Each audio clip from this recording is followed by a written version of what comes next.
সুরূপার রন্ধনশালায় সুরূপা আজকে কি নিয়ে এসেছে দেখো। আমি কড়া চাপিয়েছি, খানিকটা ট্যাংরা মাছ আমি নিয়েছি, তোমাদের দেখানো হয়নি। ট্যাংরা মাছ ধুয়ে নুন হলুদ মাখিয়েছি। এবার সেটাকে কিভাবে রান্না করব সেটাই তোমাদের সাথে শেয়ার করব। ট্যাংরা মাছটা নুন হলুদ মাখিয়ে রেখেছি ঠিক কথাই, কিন্তু ট্যাংরা মাছ প্রচণ্ড ফাটে। তোমরা সবাই জানো ট্যাংরা মাছ প্রচণ্ড ফাটে। দেখো এখানে কিন্তু অনেকটাই ট্যাংরা মাছ আছে আমার। ট্যাংরা মাছটাকে একটু তেল মাখিয়ে নেব, তাহলে আর ফাটার ভয়টা আমার থাকবে না। দেখো বেশ খানিকটা তেল আমি এতে মাখিয়ে নিচ্ছি। মাখিয়ে নিয়ে এইবারে মাছ ছাড়া যে কোনো মাছ যদি রান্না করতে যাও, কাঁচা তেল মাখিয়ে নিলে তাহলে আর মাছটা ফাটবে না। বেশ খানিকটা মাছ আমি দিয়ে দিলাম।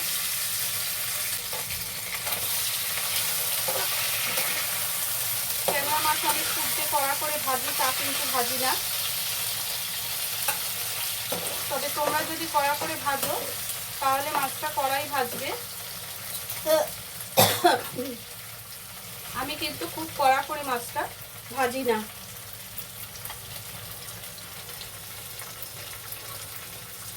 আশা করি তোমরা দেখতে পাচ্ছ। আমার বড় স্ট্যান্ডটা নষ্ট হয়ে গেছে তো, কিন্তু নতুন নাকি সেটিংসে ভুল হচ্ছে সেটাও জানি না।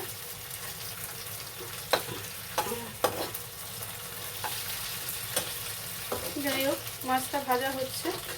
আমি একটা জায়গা নিয়ে নিই মাছটাকে ঢেলে রাখার জন্য। একটা পাত্র রেখে দিলাম। এই ট্যাংরা মাছগুলো এবার আমি আস্তে আস্তে তুলে নেব।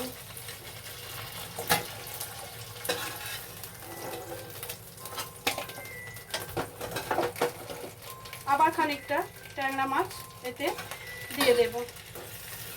আঁচটা আমি কম করে রেখেছি যাতে না মাছগুলো চড়বড় করে ফেটে ওঠে। আস্তে আস্তে ভাজাটা হোক। দেখো মাছগুলো আমি সমস্ত ভেজে তুলে নিয়েছি। যতটা মাছ আমি নিয়েছিলাম সবটাই আমার ভাজা হয়ে গেছে। এবারে গ্যাসটা আমি বন্ধ করে দিয়েছিলাম।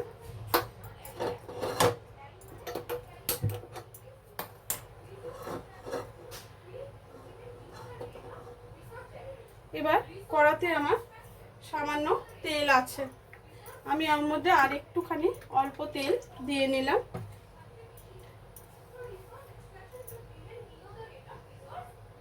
এর মধ্যে তেলটা একটু গরম হলে আমি আলু আর পেঁয়াজটা ওতে দিয়ে দেব।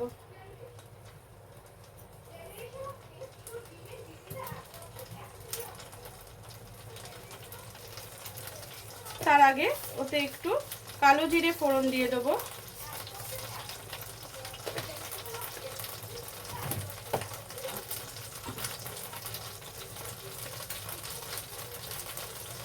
এবার আমি আলুগুলোকে ওতে ছেড়ে দিচ্ছি।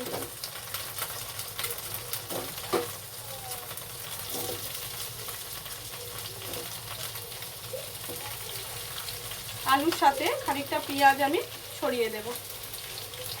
খুব চটজলদি রান্না।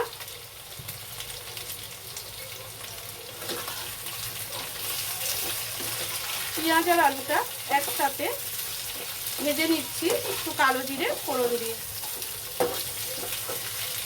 আঁচটা কিন্তু আমি জোরেই করে দিয়েছি।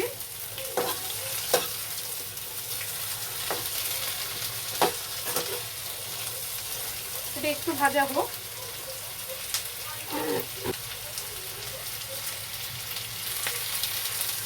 আমি একটু আদা বাটা দিয়ে দিচ্ছি।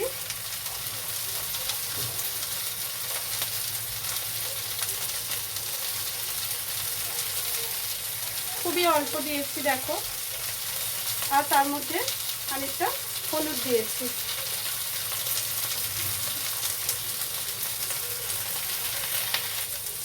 এবারে কাশ্মীরি লঙ্কার গুঁড়ো খানিকটা দিয়ে দিচ্ছি। ঝাল লঙ্কা যদি তোমরা দিতে চাও দিয়ে দিতে পারো।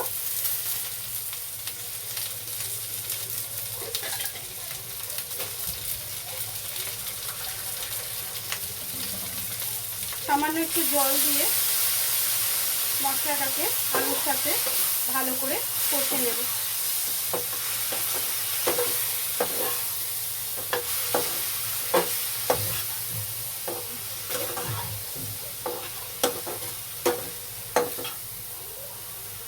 আর একটু জল দিলাম।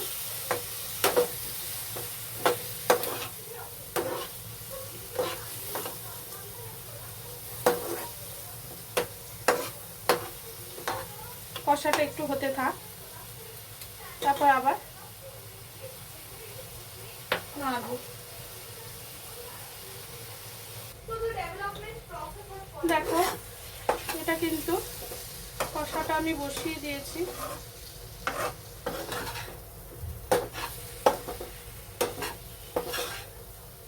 আর একটু কষতে হবে।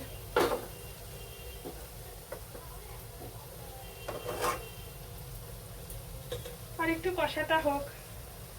আর অল্প একটু জল আমি এখানে ছড়িয়ে দিচ্ছি। কষাটা আর একটু হোক, নাহলে ভালো লাগবে না গো।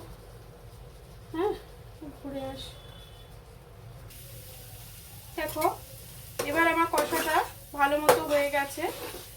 এইবারে আমি এতে পরিমাণ মতো আমার যতটা জল লাগবে ততটা আমি দিয়ে দেব।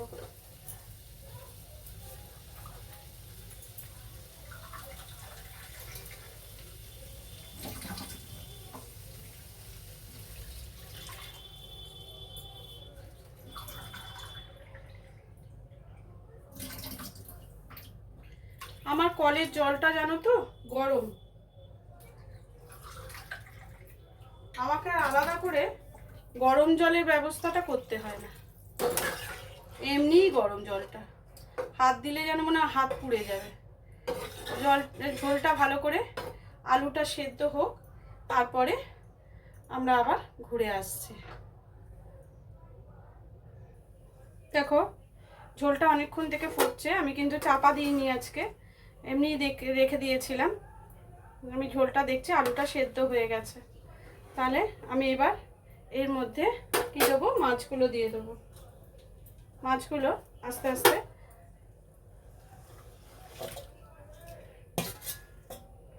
এর মধ্যে দিয়ে দিলাম।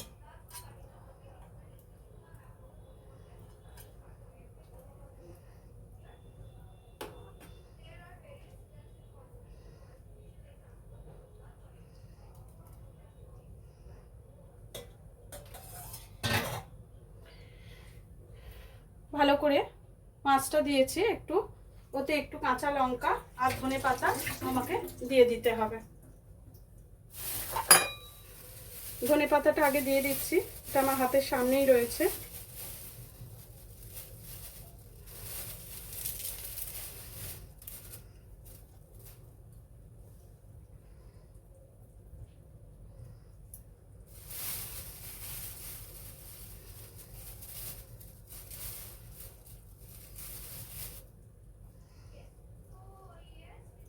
দেখো ধনেপাতাটা আমি দিয়ে দিয়েছি, বা কাঁচা লঙ্কাটা দেব। দেখো এখানে 3টে কাঁচা লঙ্কা নিয়েছি, আমি এই ঝোলের মধ্যে কাঁচা লঙ্কাগুলো দিয়ে দিলাম।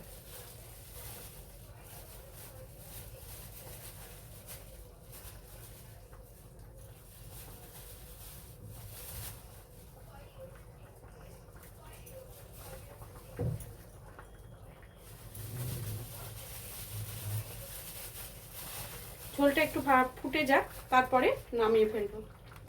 দেখো ট্যাংরা মাছের ঝোলটা কিন্তু আমার রেডি হয়ে গেছে।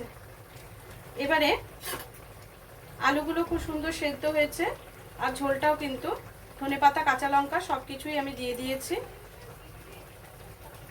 আলুগুলো আমার খুব সুন্দরভাবে সেদ্ধ হয়ে গেছে। এবার আমি এটাকে একটা জায়গায় সার্ভ করে তোমাদের দেখাচ্ছি। গ্যাসটা আমি বন্ধ করে দিলাম। দেখো রেডি হয়ে গেল আমার আলু দিয়ে ট্যাংরা মাছের ঝোল। দেখো তোমাদের কেমন লাগবে আমি জানি না, এটা কিন্তু খুব সুন্দর একটা ডিশ, আমাদের খুব প্রিয়। আশা করি তোমাদেরও ভালো লাগবে। একদিন করে খেও। আজকের মতো রেসিপিটা এখানে শেষ করলাম। টাটা।